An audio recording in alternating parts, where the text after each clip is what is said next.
자, 안녕하세요, 여러분. 지금 이제 여러분들 저하고 같이 보실 과목은 소방학 개론이고요.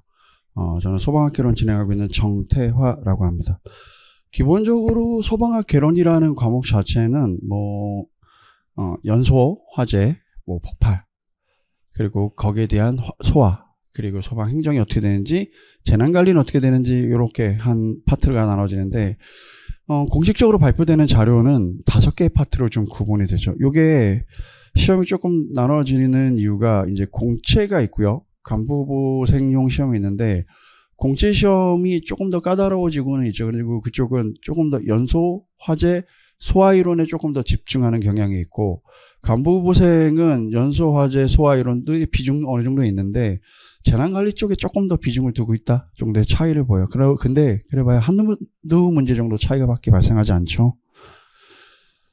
자, 그럼 일단은 소방학 개론은 첫 번째 연소 이론이라는 개념이 들어갑니다. 이거는 불이 어떻게 났는지요. 우리 교재 첫 페이지도 나오지만 연소라는 것 자체는 열과 빛을 발하는 산화작용이다라는 개념이에요. 그래서 불이 났다라는 개념이 들어가는 거죠. 그리고 난 다음에 화재 이론이에요. 이거는 뭐냐면 이때부터 자, 자연과학이 사회과학과 결합하는 현상이에요. 이 과학이 사회과학, 자연과학. 이 자연과학이라는 거. 자연과학이 사회과학. 근데 여기에 양념으로 들어가죠. 공학이라는 개념이 들어가요. 이게 합쳐져 있는 이론이 됩니다. 그게 화재 이론이에요. 단순하게 생각하면 과학적으로는 연소나 화재나 똑같아요. 불이 났다요. 그런데 연소하고 화재를 구분하죠. 그 얘기는 뭐냐? 화재라는 건 어떤 건물 형상에서 인위적이든 혹은 과실에 의해서든 간에 불길이 있는 것들을 화재라는 개념으로 잡는다요. 자, 그 다음에 이제 소화 이론으로 넘어가는데, 그럼 순서를 보면 이렇게 보시면 돼요. 불이 났다, 건물에 불이 났다, 그 다음에 어떻게 끌 것이냐. 근데 소화 이론은 크게 2가지로 구분이 됩니다. 소화 원론에서 소화의 기본적인 방법, 그리고 소화 약제와 관련된 것들이 있어요.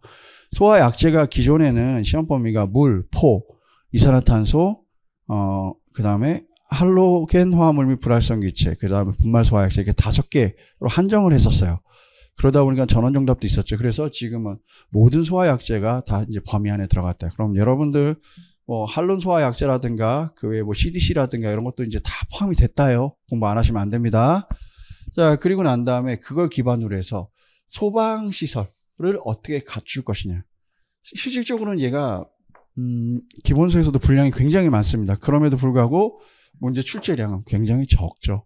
통상 요 3가지가 주요 포인트인데 여기가 보통은 666 아니면 777 이런 식으로 해서 18문제에서 정말 많게는 20문제까지도 등장을 해요. 그래서 굉장히 많은 비중을 차지한다죠. 자, 그리고 난 다음에 이제 소방행정이라는 파트가 있는데, 이 소방행정이라는 거 파트는 기존엔 소방조직이라는 표현을 썼었는데, 지금은 이 안에 조직이론, 기능, 인사, 이런 것들이 다 포함돼요. 근데 보통, 그리고 여기에 이제 역사죠. 최근에 소방 역사 문제가 좀 까다로워졌죠. 정말, 우리 쳐다보지도 않았던, 소방서 개서일까지도 이제 맞춰야 되는 문제까지. 이렇게 해서 문제가 넘어가고, 재난관리 이론이 나오는데, 재난관리 이론이 이게 특히 이제 요 파트가 공채하고 소방 간부부생이 좀 나눠집니다. 공채는 비교적 무난한 문제가 2문제에서 많으면 4문제 정도고, 간부부생은 꼬박꼬박 4문제가 나오는데, 1문제 정도는 되게 지엽적인 문제를 내요. 그리고 재난이론은 기본적으로 사실 재난비단장관리 기본법을 기준으로 해서 시험 문제가 출제되고 있구나. 이렇게 해서 좀 평가를 해주셔야 돼요. 자, 그랬을 때 우리가 보시면은 이제 연소이론이라는 개념이 있어요. 그럼 여기서는 주요 시험 문제가 연소의 기본적인 개념이 뭔지, 그 다음에 불이 나면 제가 늘 이거 소방학개론 공부할 때 이런 얘기를 합니다. 불이 난 곳엔 연기도 있고요, 열기도 같이 가요. 그렇기 때문에 연기와 화염이 어떻게 되냐. 특히 이 연기는 유독성 가스죠. 왜냐하면 유독성 가스는 매년 시험 문제에 등장할 수밖에 없죠. 화재가 발생했을 때 사상자가 발생하는 원인이 이런 연기 때문이에요. 그 다음에 이제 이상연소의 한 형태인데 폭발이라는 개념이 있습니다. 그래서 이 폭발의 개요나 분류, 특히 이제 화학적 폭발과 물리적 폭발까지를 구분하거나 응상과 기상을 구분하는 문제죠. 연소의 개요는 기본적으로 연소 반응식이나 에너지 수지. 최근에 이 문제가 조금 나오기 시작하고 있죠. 그 다음에 연소의 조건. 어느 경우에 연소가 되는지. 그다음에 발화의 조건. 연소와 발화는 조금 발화라는 건 불이 붙는 거고 연소는 계속적으로 타들어가는 거죠. 그래서 이 조건이나 형태 그리고 과정 이런 것들이 시험 문제에 등장합니다. 자, 그 다음에 연기는 기본적으로 연기가 정의가 뭔지. 그 다음에 특히 이제 여기죠. 연소가스. 유독성 가스가 어떻게 나오는지를 꾸준히 보죠. 그 다음에 화염의 형태, 열 방사, 그 다음에 열 전달 방식 등 연소 관련 내용들이 등장한다. 자, 그 다음으로 등장하는 거는 폭발인데, 자, 폭발은 어느 경우에 폭발이 일어나는지 조건, 이거는 다른 문제를 풀기 위해서 기본적으로 공부가 돼야 되는 거고, 자, 요 문제는 거의 같다라고 봐야죠. 물리적 폭발과 화학적 폭발을 구분하든 응상과 기상을 구분하든 두 개가, 근데 요즘 최근 문제 경향은 기상 폭발과 응상 폭발을 좀 구분하는 문제가 많이 등장을 하고, 요 두 개가 두 개 중에 하나는 등장한다. 그 다음에 폭연, 폭갱. 그리고 이 폭연, 폭갱은 사실 뭐 화재 이론으로 잡아도 상관이 없습니다. 폭연이라는 거 완만하게 타는 거, 폭갱은 굉음을 내면서 타는 거를 얘기해요. 자, 그 다음에 가스, 분진, 분해. 자, 이거는 가스하면 기체, 분진하면 고체예요. 그 다음에 분해. 이렇게 해서 이 어떤 물질이 어떤 형식으로 터지는지에 대한 어떤 물질이 어떤 형태로 터지는지에 대해서 공부를 하게 되고, 블레비등 폭발 관련 내용. 이거는 이제 유류와 관련된 거죠. 유류화재 이상 현상이 될 수도 있고요. 그것 때문에 터지는 경우가 있을 수도 있어요. 그래서 그 폭발 이론에 대해서. 폭발 이론은 이렇게 여기 이제 6개 파트로 분류해 놨는데, 여기서 최소한 두세 문제 정도는 꼬박꼬박 등장하고 있다라고 생각을 해 주셔야 돼요. 자, 그 다음에 이제 화재 이론으로 넘어가는데, 화재의 정의가 나와요. 이 정의라는 건 뭐냐? 연소를 기반으로 해서 사회과학으로 갖고 와서 화재를 누가 일으켰는지를 따져서 누군가를 처벌하기 위한 거예요. 자, 그 다음에 불이라는 게 그냥 들판에서 불이 나는 것과요, 건물에서 불이 나는 게 달라요. 그래서 건물에서 불이 났을 때 이거를 화재의 성상이 어떻게 변하는지, 처음에 불 나고 그 다음에 좀 성장을 하고 체성기에 이르고 그 다음에 꺼질 때까지 어떻게 가는지. 자, 그 다음에 이 위험물 화재의 성상에서 배우는 건 또 뭐냐면, 자, 위험물 안전관리법에서 1류부터 6류까지 위험물을 나눠놨습니다. 그 위험물이 화재의 형상이 어떻게 되는지, 그럼 이걸 왜 배우느냐, 어떻게 끌 것인가를 배우는 거예요. 시험 문제 주로 그게 출제가 되겠죠. 그리고 마지막에 화재 조사인데, 화재 조사는 기존에는 소방기본법에 4개의 조문만 있다가 소방의 화재 조사에 관한 법률이 분법이 되고요. 그거에 맞춰서 화재 조사 및 보고 규정이 원래 42개 정도의 조항으로 있다가 24개로 줄어들었습니다. 왜냐하면 법이 생기면서 법으로 다 갔어요. 그래서 이게 구성이 어떻게 되는지, 그리고 이제 최근 들어 이제 조금 심하게 나오는 게 이제 화재 패턴에 의해서 일반 패턴과 유류 화재 패턴이 있습니다. 그래서 일반 패턴 뭐 V 패턴이라든가 U 패턴이라든가 이 패턴에 의해서 발화 지점을 찾는다든가, 아니면 도너 패턴이라든가 뭐 이런 거 스플리트 패턴이라든가 이런 거에서 유류 화재의 발화점이 어딘 거 찾는 거, 그리고 손실 계산하는 문제, 화재로 인한 이런 문제까지 이제 좀 심화 과정까지도 시험 문제에 등장하고 있다라고 보셔야 돼요. 자, 그래서 화재의 정의는 기본적으로 화재가 어떻게 분류되는지예요. 종류가 보통은 이제 일반 유류, 전기, 금속 이렇게 나왔는데, 이게 A급 화재냐, B급 화재냐, C급 화재냐, D급 화재냐, 이거는 일단은 기본적으로는 미국 방화협회가 기준이고요. 우리나라도 한국 국내 검정 기준과요, 산업 분류 표준 기준이 있습니다.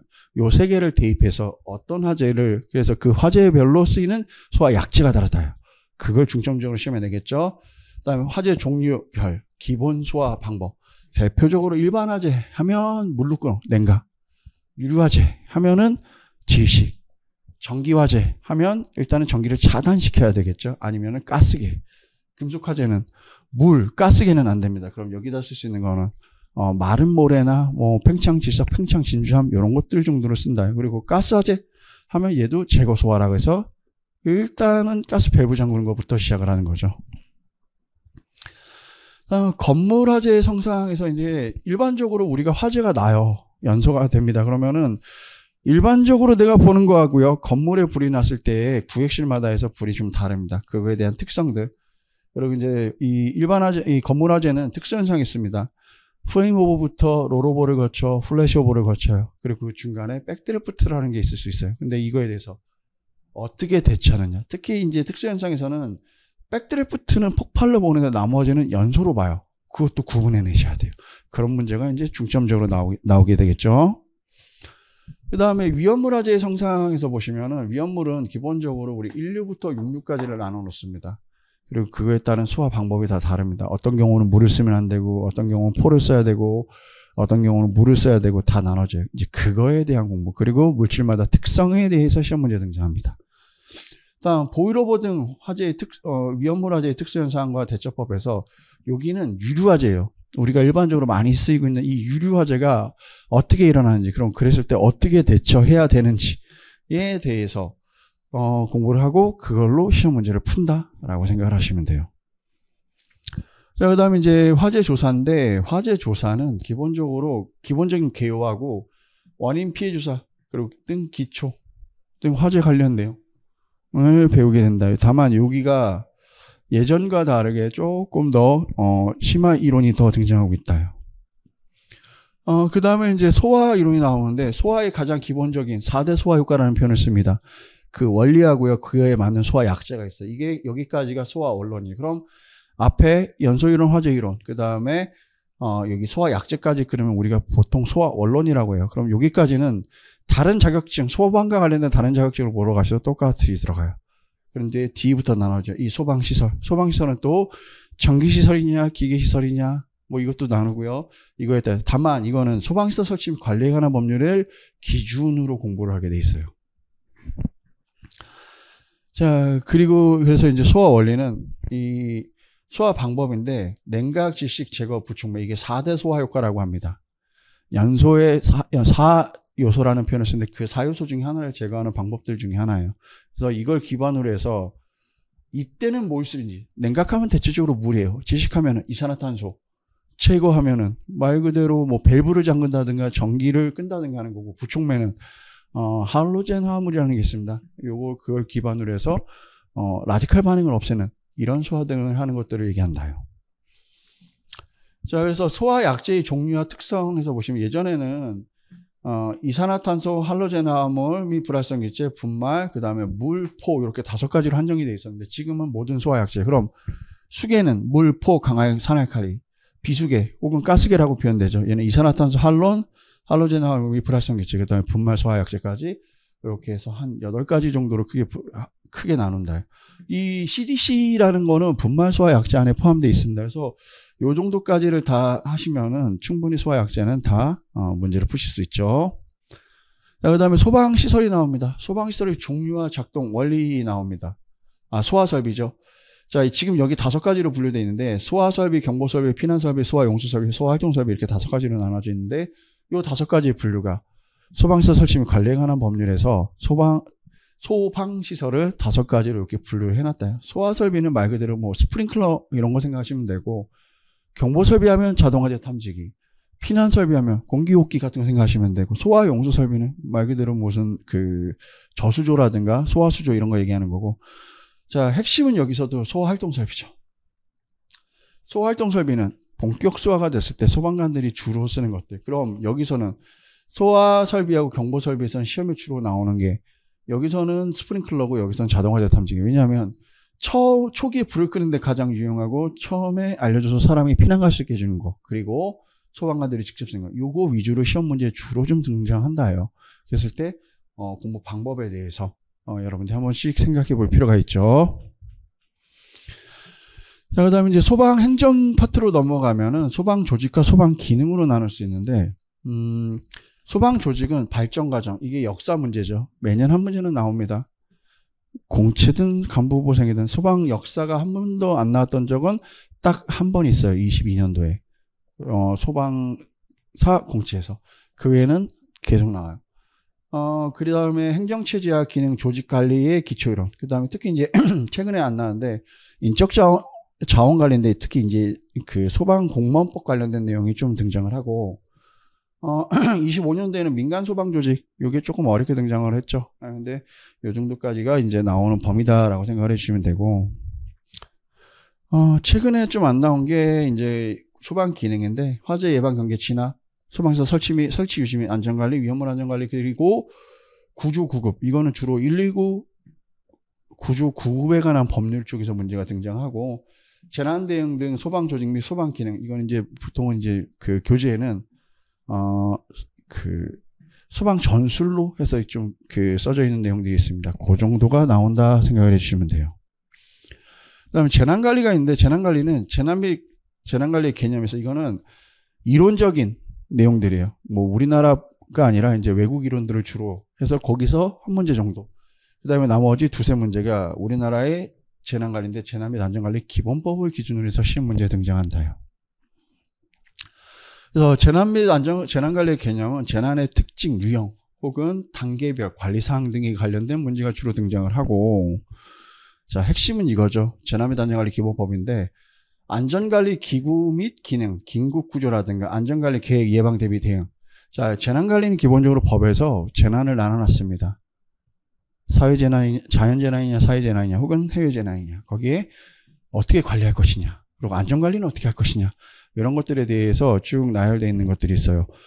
그거 위주로 공부를 하시면은, 지금, 기본서 자체는 좀 두껍습니다. 모든 기본서가 다 두껍거나 얇아도 대부분 2권으로 나오죠. 그 이유는 개론이 범위가 확장성이 좀 무한해요. 그렇기 때문에 뭐 조금 범위가 넓다 하더라도 중요한 거 일단 나올 수 있는 것들은 정확하게 다 집어드립니다. 대부분의 교수님들이. 그래서 그거 정확하게 공부하시고요. 그리고 나머지 부분까지 공부를 하시면은 충분히 여러분들이 고득점으로서 합격하실 수 있습니다. 그래서 소방학개론은 이렇게 구성이 돼 있다 정도만 좀 보시고, 다만 이제 앞으로 26년도 시험부터는 좀 조심하실 게 외부 분야에서 나오는 문제들이 이쪽으로 갖다 쓰는 문제들 중에 좀 어려운 문제가 있을 수 있는데, 그런 지엽적이거나 아니면 너무 뜬금없는 문제들과 관련된 것들 정도만 좀 빼고더라도 나머지 부분만 정확하게 맞춘다 그러면 여러분도 충분히 합격하실 수 있습니다. 그래서 단시간에 합격하기 위해서는 수업 잘 따라오시기 바랍니다. 이제 OT는 이걸로 마치고 이제 본격적으로 수업으로 넘어가 보도록 하겠습니다.